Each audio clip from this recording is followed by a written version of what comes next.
Boing's been around as a brand since 1988, and Boing Ingenuity, in partnership with Ford, is the first ever large-scale live event we've ever done. We were talking about, sort of at a high level, things that were interesting to us. We came up with the idea of data-driven, a hack day, where we would invite our favorite sort of A-list hackers from the extended Boing community to come together and do anything that they wanted to create around the idea of data-driven. So hacks to improve or optimize the driving experience.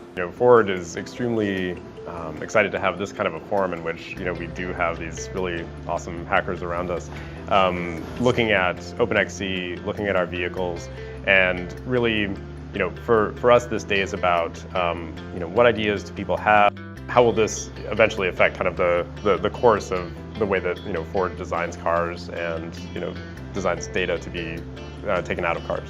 One guy is working on it has this really expressive, really awesome LED display. He's working on different ways to take data from the vehicle to signal information back to people behind him. So, like, for example, if he's hitting the brake, then it shows a picture of this foot going down on a brake. There's one person up there who's actually one of the earliest pioneers in virtual reality who's here. We're really excited about that, and his idea was inspired by the Kraftwerk song Autobahn.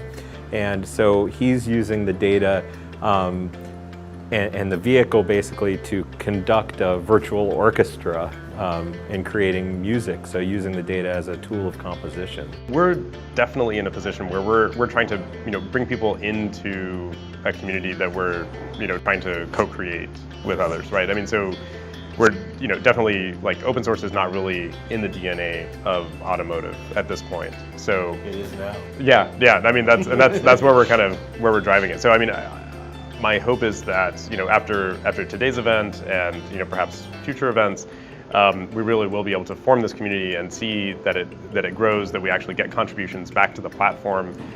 For me, with Science Hack Days and Hack Days in general,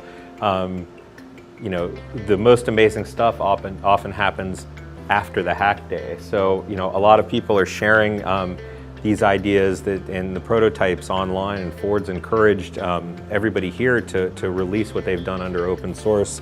And so I'm really excited to see how people continue the ideas. If they have 12 hours today to work on something, imagine if they had 2 weeks or 2 months. Right. Yeah, and definitely, just to add on to that, I mean, I really don't want to think of this as like, okay, we're closing up shop at the end of today and now we're stopping, right? I really want to see these projects continue and grow.